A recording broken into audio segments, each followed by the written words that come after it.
1100 కోట్ల రూపాయలు అదనపు ఆదాయం వస్తుంది. అంటే స్టిల్ ఇప్పుడున్న రేటు ప్రకారం మీరు చెప్పినట్టు 150కి వెళ్తే అది ఇంకా పెరుగుతుంది, ఇంకా ఆదాయం పెరుగుతుంది. ఇది ప్రభుత్వాలు తగ్గించవచ్చు కదా అని ఒకటి. ఈ పెరిగిన ఆదాయాన్ని ఏం చేస్తారు, మళ్ళీ ఇస్తారా, దేనికైనా ఉపయోగపడుతుందా? రాష్ట్రాల వాళ్ళు దాన్ని ఒక ఆదాయ వనరుగా చేసుకున్నారు. ఇప్పటికే సంక్షేమ పథకాల రూపంలో డబ్బులు అయిపోతున్నాయి కాబట్టి దాన్ని వదిలిపెట్టే ఉద్దేశం వీళ్ళకి ఎవరికి లేదు. ఇంకోటి అది కేంద్రం మీదకి వెళ్తుంది నేపం. ఇక్కడది వీళ్ళు చెప్పినా కూడా వినరు జనం, ఎందుకంటే మనకి ప్రాంతీయ పక్షపాతం, కేంద్రం అంటే ఉండే కడుపు మంటతో అదే ఉంటది.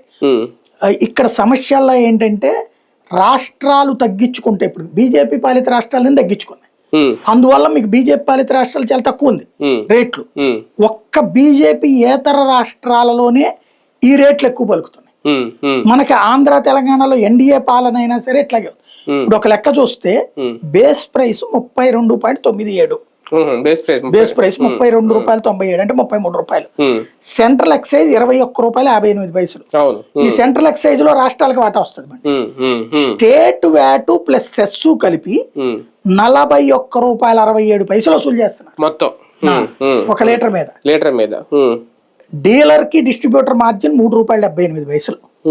ఇది ఒక 100 రూపాయలు ఇది లెక్క. 100లో లెక్క బేస్ ప్రైస్ 33 రూపాయలు, సెంట్రల్ ఎక్సైజ్ 22 రూపాయలు, 21.5 అన్నమాట. స్టేట్